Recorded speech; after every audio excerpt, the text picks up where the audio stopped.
சேரக்கூடாத ஒளியில் வாசம் செய்கிற தேவனின் நாமத்தினாலே உங்கள் அனைவரையும் வாழ்த்துகிறேன்.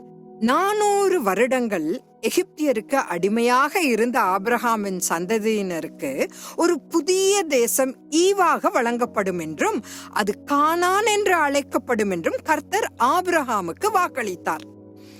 அவர்கள் தங்கள் சுண்டு விரலை கூட அசைக்காமலேயே வீடுகள், திராட்சை தோட்டங்கள் மற்றும் அரணான நகரங்களை சொந்தமாக்கிக் கொள்வார்கள் என்று அவர் அவர்களுக்கு உறுதியளித்தார். இது கர்த்தர் தன் நல்ல நண்பனான ஆபிரகாமுக்கு கொடுத்த ஒரு வாக்குறுதி.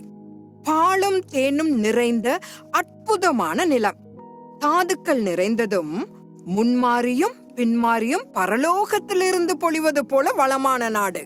மிகவும் துரதிர்ஷ்டவசமாக கர்த்தரின் பிள்ளைகள் மோசமான நிலையில் தங்களுக்கு எகிப்தில் கிடைத்த ஒரு சில நன்மை பற்றி மட்டுமே சிந்தித்தார்கள்.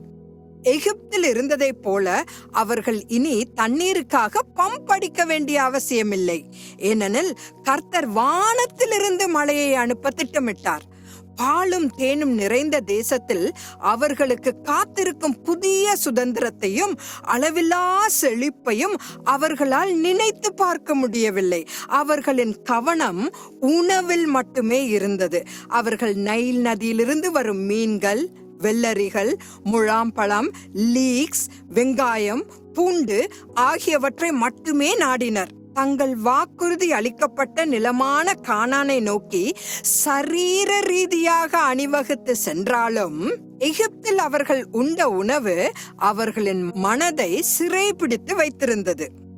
ஒரு நல்ல தேவன் தனது பிள்ளைகளுக்கு சிறந்ததை கொடுக்க விரும்பினார். 38 ஆண்டுகளாக அவர்களின் மனதை மாற்ற போராடி இறுதியாக கைவிட்டார். அவர்கள் சரீர ரீதியாக தான் எகிப்தை விட்டு வெளியேறினார்களே ஒழிய எகிப்து இன்னும் அவர்களுக்குள் நீடித்தது. காலேப் மற்றும் யோசுவாவை தவிர இந்த புதுப்பிக்கப்படாத மனம் எதுவும் கானான் தேசத்தில் நுழையக்கூடாது என்பதில் கர்த்தர் உறுதியாயிருந்தார். தேசத்தை அடைந்தவர்களுக்கும் அடையாதவர்களுக்கும் உள்ள விகிதத்தை நீங்கள் பாருங்கள்.